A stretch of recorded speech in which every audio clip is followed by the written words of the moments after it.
राम रामो राजमणि सदा विजयते रामं रमेशं भजे रामेणाभिहता निशाचरचमू रामाय तस्मै नमः रामायणास्ति परायणं परतरं रामस्य दास्योऽस्म्यहं रामे चित्तलयः सदा भवतु मे भो राम माम् उद्धर।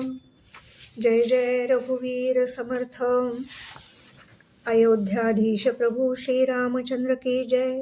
पवन सुत हनुमान की जय। समर्थ रामदास स्वामी की जय।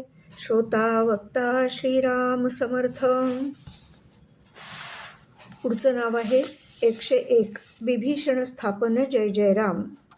रावण वध झाल्यावर श्रीरामांनी इंद्राचे स्तवन केले. अत्यंत आदराने मातलीला वस्त्रेभूषणे देऊन गौरव करून अत्यंत प्रेमाने निरोप दिला. मातलीने श्रीराम, लक्ष्मण, सुग्रीव, हनुमंताला नमस्कार करून रथारूढ होऊन अत्यंत हर्षाने स्वधामी गेला. श्रीराम लक्ष्मणाला म्हणाले, दुष्ट रावणाचे निर्दाळन झाले आहे. आता निजभक्त बिभीषणाला लंका भुवनामध्ये राज्याभिषेक करायला हवा. सत्व संपन्न बिभीषणाने आपल्या मित्रत्वासाठी स्वकुळ निर्दाळन केले. भक्तीसाठी आपले सर्वस्व अर्पण केले. त्या बिभीषणाला प्रथम अभिषेक करायला हवा. बिभीषण सिंहासनारूढ झालेला मला पाहायचा आहे. लक्ष्मण अत्यंत आनंदाने सिद्ध झाला. श्रीराम राज्याभिषेकासाठी येत नाहीत म्हणून बिभीषण नाराज झाला. श्रीराम म्हणाले, मी लंकादान दिल्यावर परत तिथे येऊ शकत नाही. ते पुण्य होत नाही. लक्ष्मण, हनुमंत, वानर श्रीरामांची आज्ञा घेऊन अत्यंत आदराने तयारीला लागले. सर्व नगर शृंगारले.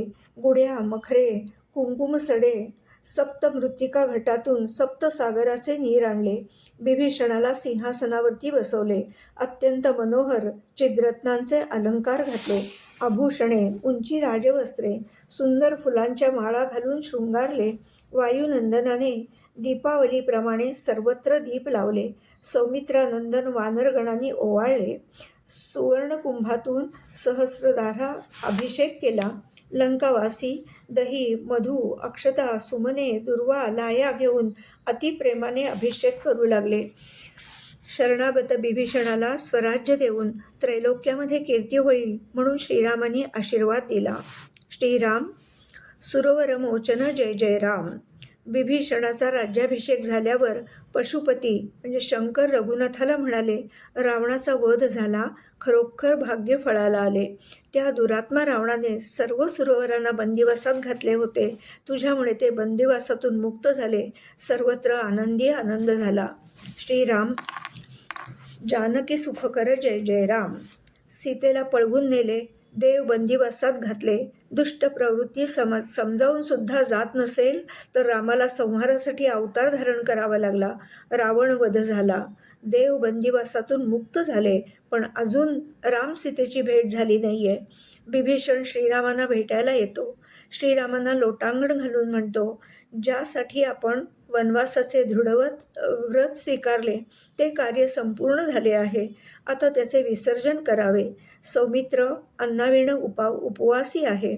महासती जानकीला वनामध्ये अति कष्ट झाले आहेत आणि विरहाने अति क्षीण झाली आहे. आता जटाभार उतरवावा आणि जानकीला अभ्यंग स्नान घालून घेऊन येण्याची आज्ञा द्यावी म्हणून प्रार्थना केली. श्रीरामांनी बिभीषणाला आज्ञा दिली. सीतेबरोबर त्रिजटेलाही घेऊन यावे असे सांगितले. त्रिजटा राक्षसी स्त्रियांची प्रमुख आहे. राक्षसी असून साध्वी आहे. सीतेची हितचिंतक आहे. सीता सुरक्षित राहील यासाठी ती सतत सावध आहे. बिभीषणाची पत्नी सरमा आणि लंकेतील स्त्रियांना जानकीला मंगलस्नान घालून ओवाळले. विविध अलंकार, वस्त्रे, आभूषणे परिधान करायला दिली. मोठ्या सन्मानाने जानकीला एका शिबिकेमध्ये बसवून आणू लागले. परंतु रामाच्या आज्ञेने सीता पायी चालत आली. कारण ज्या जानकी मातेसाठी जीवाचे रान केले, त्याग केला, अपार कष्ट सोसले, त्या सर्व वानरांना तिचे दर्शन व्हावे हा रामांचा हेतू होता. सर्व वानर सीतेच्या दर्शनाने सुखावले. ते आनंदले. जय सीताराम गर्जना करू लागले. सीतेने मंद मंद पावले टाकत श्रीरामांच्या समोर येऊन श्रीरामचरणांना वंदन केले. श्रीराम म्हणाले, थांब सीते, मी माझ्या कुळाला लागलेला कलंक धुवून काढला आहे. तू 6 महिने परपुरुषाच्या राज्यात राहिली आहेस. मी तुला मुक्त केले, पण पत्नी म्हणून तुझा स्वीकार करू शकत नाही. तू मुक्त आहेस, तुला हवे तिथे तू जाऊ शकतेस. श्रीरामांचे हे अत्यंत क्रूर कटू शब्द ऐकले मात्र तिच्यावर एकदम आकाशच कोसळले. श्रीरामाने तिचा स्वीकार करायला नकार दिला याचं सर्वांनाच खूप आश्चर्य वाटले आणि अपार दुःख झाले. लक्ष्मण अश्रुपूर्ण नेत्रांनी जानकीला नमस्कार करायला आला तेव्हा तिने आपले पातिव्रत्य सिद्ध करण्यासाठी अग्निपरीक्षेचा अत्यंत कठोर निर्णय सांगितला. लक्ष्मणाला अग्नी पेटवायला सांगितले आणि काही काळाच्या आतच तिने धगधगत्या आगीमध्ये उडी घेतली. सर्वांच्या हृदयामध्ये तीव्र वेदना उमटल्या. अत्यंत हळूहळू लागले. तोच एक दिव्य चमत्कार घडला. अग्नीतून सीतेसह प्रत्यक्ष अग्निदेव प्रकट झाले. त्यांनी सीतेच्या शुद्धतेची साक्ष दिली. तुझी सीता निष्कलंक आहे, तिचा निःसंकोचपणाने स्वीकार कर म्हणून सांगितले.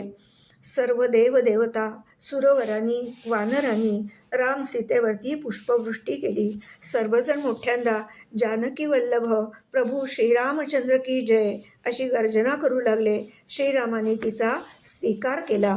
मूळ माया आणि परब्रह्म एकत्र आले. सगुण रूपामध्ये दोघेही एकत्र आहेत. 6 महिन्यांचा विरह बाजूला सरला. त्यावेळी राजा दशरथ महादेवांच्या आज्ञेने स्वर्गलोकातून भूलोकावरती आले. त्यांनी आपले दोन्ही पुत्र आणि सुनेला आशीर्वाद दिला आणि परत स्वर्गलोकी गेले. श्रीरामांनी सर्व मृत वानरवीरांना अमृत सिंचन करून जिवंत केले आणि सर्वजण अयोध्येकडे प्रयाण करण्यासाठी पुष्पक विमानाकडे निघाले. श्रीराम. विधिहर स्थापक जय जय राम. विधी म्हणजे ब्रह्मदेव.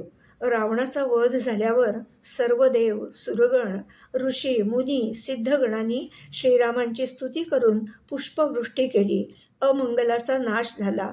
ब्रह्मदेवही भेटीला आले. त्यांनी श्रीरामाला आपल्या चरणांची भक्ती द्यावी म्हणून विनंती केली. श्री शंकर तिथं आले. त्यांनी राज्याभिषेकासाठी उपस्थित राहण्याची इच्छा व्यक्त केली. शिवाय श्रीराम नाम आणि नित्यभक्तीचा वर मागून घेतला. दोघांनाही वर देऊन श्रीरामांनी त्यांचं समाधान केलं. श्रीराम. 105वं नाव आहे वानर जीवन जय जय राम. रावण वध झाला. सीतेने अग्निदिव्य करून आपले पातिव्रत्य सिद्ध केले. सर्व देवांनी पुष्पवृष्टी केली. श्री महादेव भेटीला आले. त्यांनी इंद्राला दशरथांना घेऊन येण्यास सांगितले. दशरथांनी आपले पुत्र राम, लक्ष्मण आणि सून सीतेला आशीर्वाद दिला आणि परत स्वर्गामध्ये गमन केले. इंद्राने श्रीरामांच्या विनंतीवरून युद्धातील वानरांना जिवंत केले. श्रीरामांनी वानरांना, तुमचे मला सर्व प्रकारचे सहकार्य मिळाले. तुमच्या बळावरच मी रावणाचा वध करू शकलो आणि बिभीषणाला लंकेच्या सिंहासनावरती बसवू शकलो असा मोठेपणा देऊन आभार मानले. लंकेचा राजा बिभीषण श्रीरामांचा सत्कार करू इच्छित होता, परंतु श्रीरामांनी भरत अयोध्येमध्ये वाट पाहत आहे, तिथं त्वरित जाणं आवश्यक आहे म्हणून सांगितलं आणि सुग्रीवादी वानरांचा सत्कार करायला सांगितले. 1 दिवस जरी श्रीरामाला यायला उशीर झाला तर मी देहत्याग करेन म्हणून भरताने सांगितले होते आणि कार्य पूर्ण झाल्यामुळे अयोध्येमध्ये सर्वजण वाट पाहत असतील म्हणून श्रीरामांना वेळेत पोचायची उत्सुकता होती. श्रीराम. पुष्पक वाहन जय जय राम.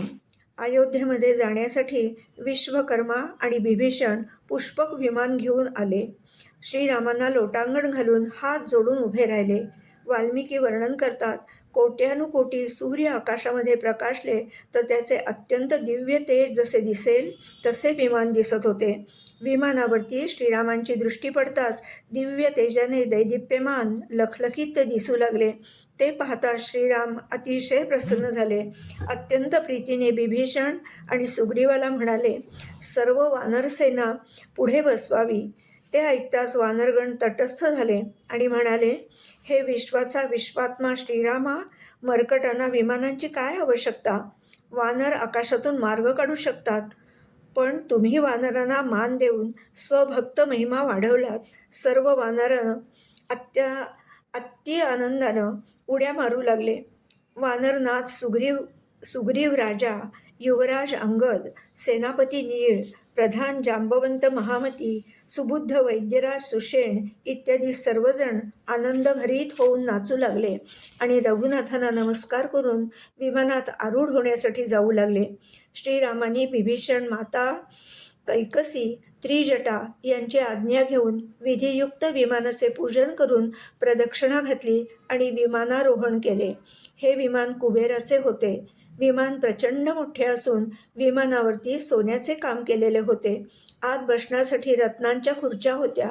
सर्वत्र रुपयाचा लखलखाट होता. आतमध्ये पताका, मंजूळ नादांच्या घंटा आणि वेगळ्या वेगळ्या खोल्याही मोत्यांनी मढवलेल्या होत्या. हे विश्वकर्म्याने बनवलेले होते आणि त्याची गती मनाच्या वेगापेक्षाही वेगवान होती. विमानातून जे दृश्य दिसत होते त्याचे वर्णन प्रभू श्रीरामचंद्र सीतेला सांगत होते. त्यामुळे सीता अत्यंत आनंदित दिसती आहे. सर्वांमध्ये आनंद, उत्साह भरून वाहत होता. वानरांनी अयोध्या अजून पाहिली नव्हती. रामाप्रमाणे त्यांनाही भरत भेट आणि अयोध्या भेटीची उत्सुकता होती. श्रीराम भरत तोषक जय जय राम. श्रीराम पुष्पक विमानातून जाताना अनेक ऋषींचे आश्रम लागले.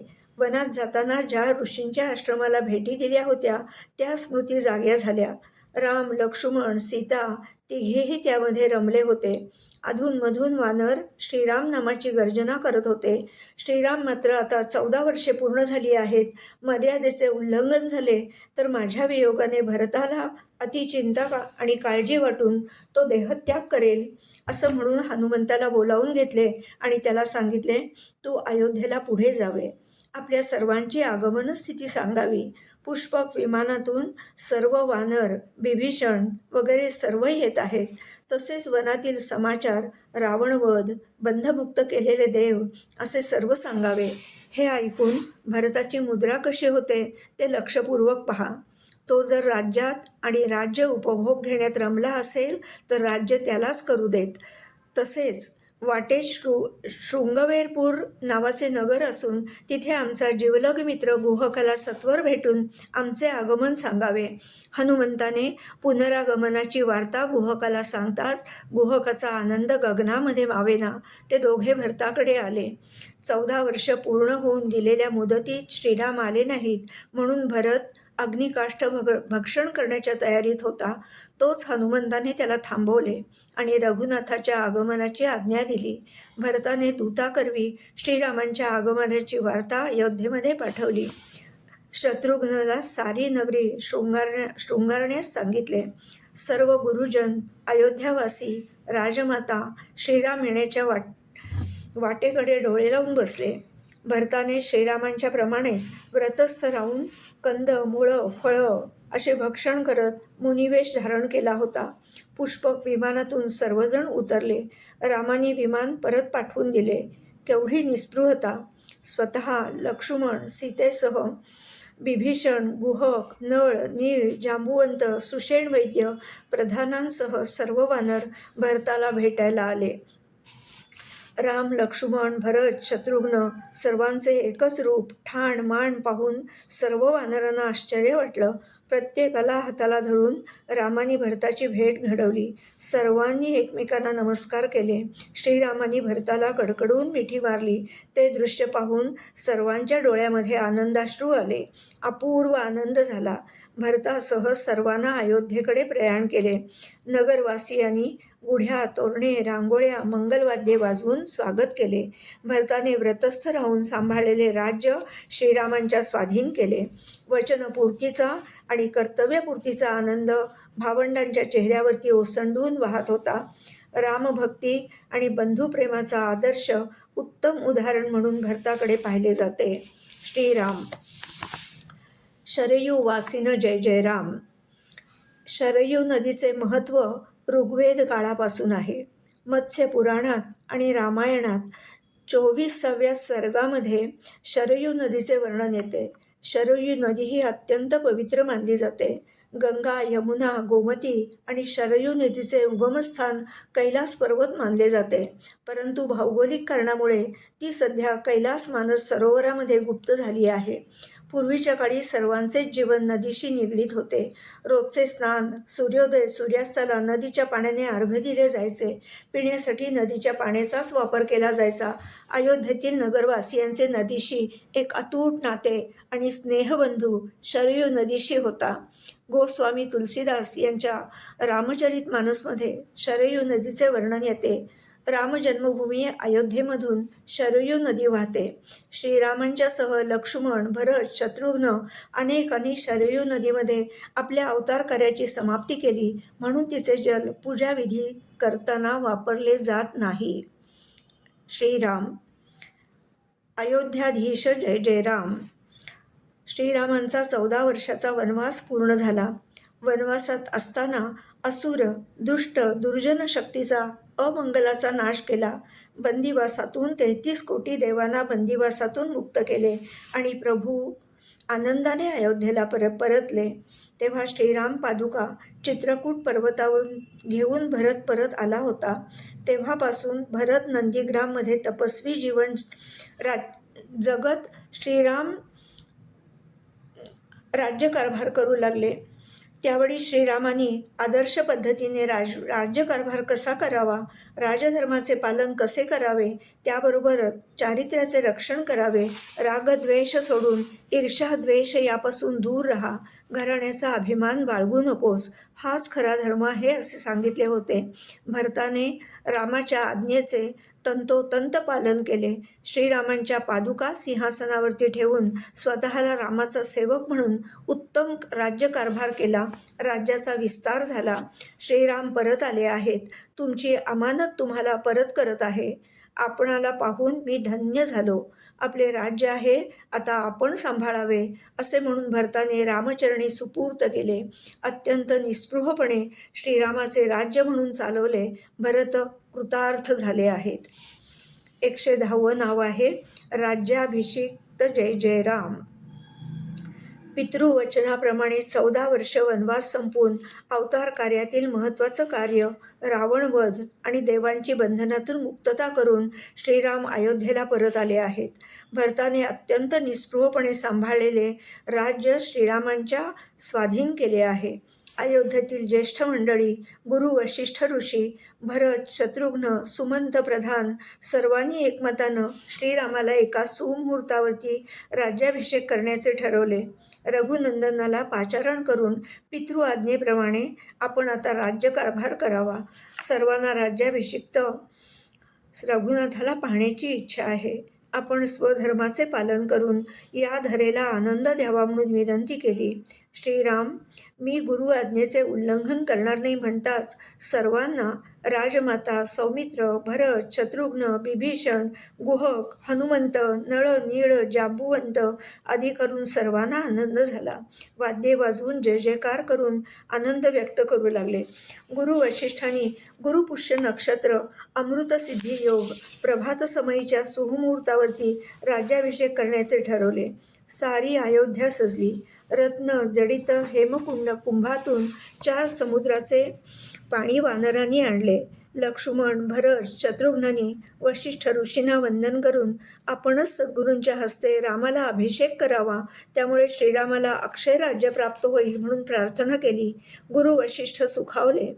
सकळ भूमंडळीचे नृपती, ऋषीश्वर, सनकादी सिद्ध, नारदादी भक्त, यक्ष, गंधर्व, दानव, मानव, स्थलचर, जळचर, पृथ्वीवरती सारे नृप, पर्वतावरील भूपती, पुष्पक विमानातून आलेले सर्वजण या राज्याभिषेकासाठी अत्यंत उत्साहाने आणि आनंदाने मंगलस्नान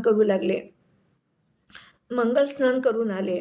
श्रीराम जानकी अभिषेकाचा सुमुहूर्त साधण्यासाठी रत्न मंडपामध्ये येऊन बसले. वाल्मिकी रामायणामध्ये राज्याभिषेकाचे अतिशय सुंदर आणि सविस्तर वर्णन केलेलं आहे. पुण्य पूज्य ऋषीश्वर दीर्घ स्वरामध्ये वेदघोष मंत्रोच्चार करू लागले. सुमंगल सुवासित पुण्यजल पंचामृत अक्षदानी अमृताभिषेक होऊ लागला. जय जयकाराने अंबर निनादू लागले. गंधर्वांनी नादामृताचा, हरिदासांनी नामामृताचा, राजमातांनी पुत्रस्नेहाचा असे सर्वांनी आपापल्या परीने अभिषेक केले. इंद्राने गौरवार्थ अयोध्येला अमरावतीचे वैभव आणले. सर्वांनी रामजानकी जानकीला भेटवस्तू दिल्या. श्रीरामांनी सर्वांचा यथोचित सत्कार केला. अशा तऱ्हेनं श्रीराम राज्याभिषेक सोहळा आनंदात कौतुकात पार पडला. सर्वांच्या नेत्राचे पारणे फिटले. आज शतकानुशके रामराज्याभिषेकाच्या सोहळ्याचे वर्णन केले जाते. राजमाता भरत कृतकृत्य झाले. पृथ्वीवरती रामराज्य सुरू झाले. सर्वजण गुण्या गोविंदाने नांदू लागले, निर्भय झाले. राजमाता भरत कृतकृत्य झाले. पृथ्वीवर रामराज्य सुरू झाले. आता राज्याभिषेक झालेला आहे. आपल्याला रामपंचायतनंचे जे दृश्य दिसते ते अत्यंत विलोभनीय आहे. श्रीराम आणि वामांगी सीता दोघेजण सिंहासनावरती आरूढ झाले आहेत. लक्ष्मण शत्रुघ्न चौऱ्या ढाळत आहेत. भरत छत्र घेऊन उभा आहे. समोर दास मारुती बसला आहे. समर्थांनाही दास मारुती अत्यंत प्रिय आहे. हनुमंताचे रामाच्या मुखाकडे लक्ष आहे. माझ्या प्रभूंनी शब्द काढला की त्याच्या मनातलं ओळखून काम पूर्ण करायला लगेच जाईन इतकी तत्परता या दास मारुतीमध्ये आहे. शरणागत भाव आहे. चौघेही अनन्य भावाने शरण येऊन श्रीराम आणि आदिमायेसमोर नम्र उभे आहेत. अतिशय सुंदर भाव आणि दृश्य आहे. 111वं नाव आहे अवनीजांक जय जय राम. अवनी म्हणजे पृथ्वी, अवनीजा म्हणजे पृथ्वीमधून जन्माला आलेली सीता, अंक म्हणजे मांडी. पत्नीला मांडीवर घेऊन बसलेले श्रीराम. अनेक देवांच्या फोटोमध्ये देवमूर्ती पाहिल्या तर डाव्या मांडीवरती पत्नी बसलेली दिसते. याचा अर्थ गीतेमध्ये पुरुष आणि प्रकृती, माया ही कल्पना आहे. प्रकृती म्हणजे माया म्हणजे शक्ती. ती पुरुषातूनच म्हणजे परब्रह्म परमात्मा उत्तम पुरुषातूनच निर्माण झालेली आहे. पुरुष आणि प्रकृती या दोघांच्यामुळेच हे विश्व आकाराला आलेलं आहे. शिव आणि शक्ती असंही म्हणलं जातं.